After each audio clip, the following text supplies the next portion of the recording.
যাদের শরীরে বিভিন্ন জায়গায়, জায়গায় ব্যথা আছে, আমার কাছে অনেক মা-বোনেরা, অনেক ভাইয়েরা আমার কাছে এই বিষয়টা বলে থাকেন।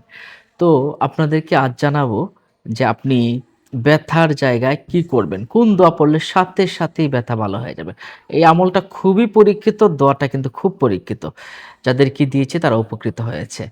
আপনি ব্যথার জায়গায় ধরবেন। রাসূল সাল্লাল্লাহু আলাইহি সাল্লামের কাছে একজন সাহাবী এসে বললেন, "ইয়া রাসূলাল্লাহ সাল্লাল্লাহু আলাইহি সাল্লাম, আমার তো শরীর ব্যথা করছে বা এই জায়গায় ব্যথা করছে, মাথা ব্যথা করছে, শরীর ঘাড় বা বিভিন্ন জায়গায় ব্যথা করলে" তখন রাসূল সাল্লাল্লাহু আলাইহি সাল্লাম বললেন, "তোমার যে জায়গায় ব্যথা, ওই জায়গায় তুমি হাতটা রাখো।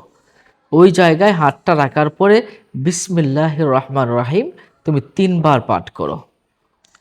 হ্যাঁ, সম্মানিত দর্শক ও শ্রোতা, দেখুন এই দোয়াটা কিন্তু পড়বেন। আমি দোয়াটার কথা বলব। তার আগে বলে নেই, আপনি কিন্তু দোয়ার পাশাপাশি আপনি একটু চেষ্টা করবেন যেন ডাক্তারি কিছু পরামর্শ আছে, ওষুধ আছে, এগুলো সেবন করার চেষ্টা করবেন।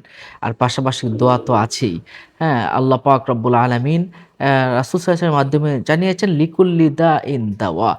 প্রত্যেকটা রোগেরই একটা ঔষধ রয়েছে এবং দোয়াও রয়েছে। আপনি ওই হাত রাখলেন, ৩ বার পড়লেন বিসমিল্লাহির রহমানির রহিম। হাত কিন্তু ছেড়ে দিবেন না। হাত ব্যথার জায়গায় রাখবেন। তারপর পড়বেন আউযু বিইজ্জাতিল্লাহি ওয়া কুদরাতিহি মিন শাররি মা আজিদু ওয়া উহাযিরু।